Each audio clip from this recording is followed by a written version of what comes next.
혹시 그 법카 3억 9천만 원 관련하여 고발됐잖아요. 예. 혹시 조사 받으셨습니까? 아직 받지는 않았습니다. 이 법과 관련해서 질문을 주셨으니까. 아니요. 계속 할게요. 서강대하고 대전 MBC 압수수색했다는 건 사실인가요? 제가 그렇잖아도 최민희 의원께서 김어준 방송에 출연해서 압수수색이라고 하셔서 알아보니까 아니 그만하세요. 압수수색이 제가 아니고 질문할 현장 겁니다. 점검이라고 들었습니다.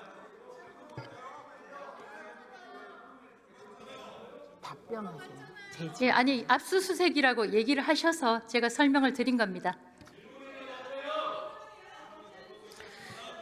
지난 1월 23일 방통위 출근해서 기자실 갔죠? 맞습니다. 뭐라고 했습니까? 뭐 여러 가지 이야기를 했지만 내란이라는 게 아직까지 법적 절차를 거치고 있기 때문에 12.3 계엄이라고 표현해야지 정확하지 12.3 내란이라고 표현한 것은 정확치 않다라고 언론 선배로서 이야기했습니다. 자연인으로서 언론인 선배십니까? 지금은 자연인이 아니죠. 방통위원장이죠. 네, 방통위원장이 방송사 일부 보도 기능을 가진 방송사의 제어가권을 가지고 있는 게 방통위죠. 그렇습니다.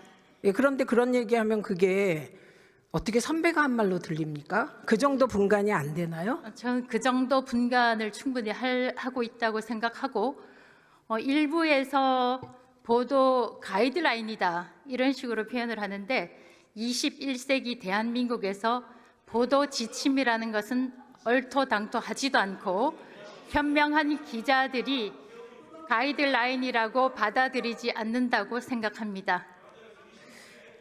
본인은 보도지침 내리고 갑질한 건데 요즘은 기자들이 현명해서 그걸 그냥 걷어찬 거죠. 이게 실상입니다. 그러면 서부지법 폭동 사태는 폭동이라고 쓰면 안 되나요? 저는 그 부분에서는 제가 언급한 바 없습니다. 아니 물어보는 거예요. 예, 폭동이라고 보도가 되고 있는 걸로 보고 있습니다. 그건 괜찮아요? 제가 괜찮다 말다 평가할 위치에 있지 않고 마찬가지로 내란에 대해서도 그것은 내란이다 아니다 언론에서 평가할 위치에 있지 않습니다. 언론사에서 그렇게 보도를 하고 있고 저는 그 수긍하고 있습니다. 그러니까 앞뒤말이 안 맞고 있고요. 자, 7월 31일로 한번 가봅시다. 예, 당일 몇 시에 출근하셨습니까? 제 기억에 9시에서 9시 30분, 오전 9시에서 9시 30분 사이로 기억하고 있습니다. 예, 취임식은 몇 시였죠? 취임식이 제가 정확히 기억은 나지 않는데 10시가 아니었나 생각됩니다. 11시. 11시. 예. 점심 먹고 안건 보고 언제 받았습니까?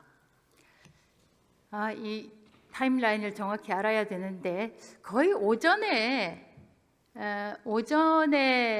저희가 김태규 부위원장하고 김태규 당시의 상임위원하고 논의를 했었고 안건과 관련해서는 저희 두 상임위원이 논의한 끝에 담당자한테 제가 얘기를 해줬는데 정확한 시간은 기억을 못하겠습니다. 오후 1시입니다. 벌써 2번 틀렸어요. 전체 회의 공지는 몇 시에 했죠?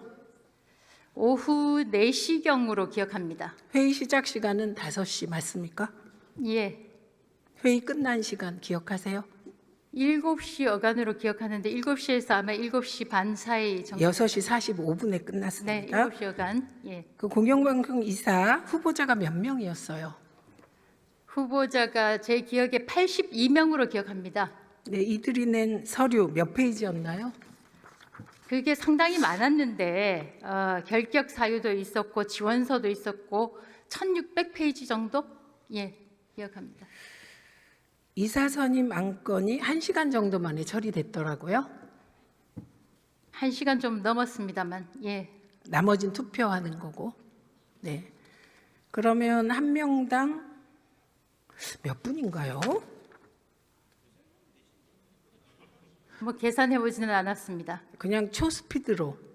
저희가 만약에 국회에서 아까 우원식 의장도 그런 말씀을 해주셨고 박성준 수석도 그런 말씀을 해주셨지만 이 국회에서 저희 방송통신위원회 상임위원 3명을 국회가 가진 권한과 의무에 따라서 추천을 해주셨더라면 상당히 많은 시간 논의가 필요했을 겁니다. 근데 저희는 김태규 위원 1명이었고 상당히 논의하기가 쉬웠습니다. 네, 그래서 잠시만요. 논의 없이 투표로 뽑았습니다. 그래서 이게 법 위반이라는 거였지요. 저희가 간담회를 통해서도 충분히 논의를 할 수 있습니다. 근데 취임 당일 이렇게까지 MBC, KBS 이사 선임 밀어붙인 이유가 뭡니까? 제 전임 위원장이었던 김홍일 위원장 때 이미 공영방송 이사 선임과 관련한 계획이 의결이 됐었고 행정 절차로 결격 사유나 이런 절차가 진행이 되어 있었습니다. 그리고 아시다시피 제가 7월 31일에 임명이 됐고 8월 12일에는 MBC 방송문화진흥회 이사가 임기 만료, 8월 31일에는 KBS 이사회 예, 거기까지. 임기가 만료가 거기까지. 돼서 저희는 마땅히 할 일을 했습니다. 그런데 임기 만료 전까지 이사 선임을 못하면 방문진이 정지됩니까? 저희는 저희가 마땅히 해야 할 일을 하는 거죠. 어떻게 임기가 만료된 이사들을 그냥 그대로 직에 앉혀둡니까? 새로운 정년퇴직자가 있으면 신입사원을 뽑아야죠. 2인 체제에서 무리하게 할 필요가 없었어요. 근데 저희가 전혀 그리고 무리하다고 7월 30일 날 할 필요도 없었어요. 8월 5일 날 해도 돼요. 왜 하필 7월 31일 날 했냐를 묻는 거예요. 중요한 일이었기 때문에 그랬습니다.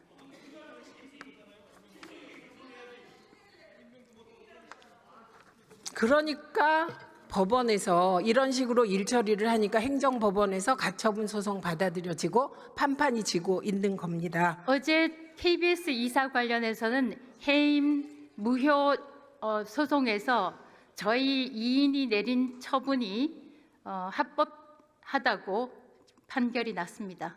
제가 그 KBS 얘기하는 게 아니고 그 부분 KBS 이사도 저희가 선임했기 때문에 MBC 얘기하는데 졌잖아요. 계속 졌고 행정법원 항소심까지 MBC 이사 선임 가처분 소송 MBC가 승소했고 이사들이 뭐 그런 상황 아닙니까? 네, 그리고 윤석열 정부는 시작부터 방송 장악입니다. 무능하니까 방송 장악해서 점수 달라고 하는데 그게 되겠습니까? 1단계 방송 장악, 한상혁 면직입니다. 감사원, 검찰 다 동원돼서 한상혁 결국 쫓아냈어요. 한상혁 위원장 재판 어떻게 되고 있습니까? 저희는 면직된 전임 위원장에 대해서 점검을 하지 않고 있습니다.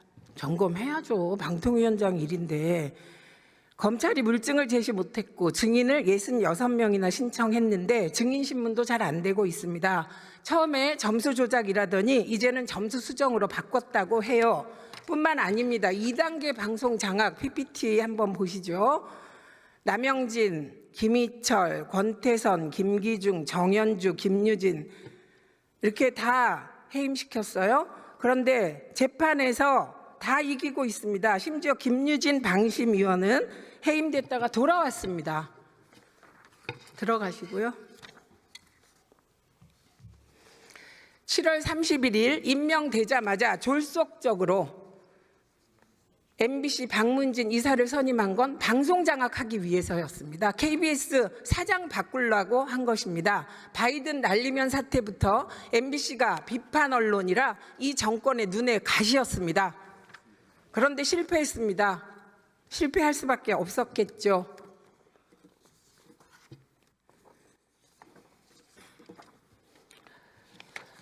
애정하는 국민 여러분, 내란 후 70일 내란숙의 응징은 왜 이렇게 더딜까요? 정말 속이 터집니다.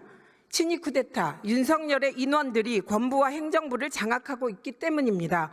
그러나 민주당은 차근차근 내란 세력을 일소해 갈 것입니다. 12월 3일 비상계엄 후 대한민국은 일상이 파괴되어 버렸습니다. 우리는 일상 회복을 꿈꾸며 촛불과 응원봉을 듭니다. 애정하는 국민 여러분, 대한민국의 민주주의를 지켜주심에 감사드립니다. 이제 국회와 법원이 답할 차례입니다. 대한민국에 다시는 윤석열 같은 대통령이 나오지 말게 하라는 것, 비상계엄의 악몽이 되풀이되지 않게 하라는 명령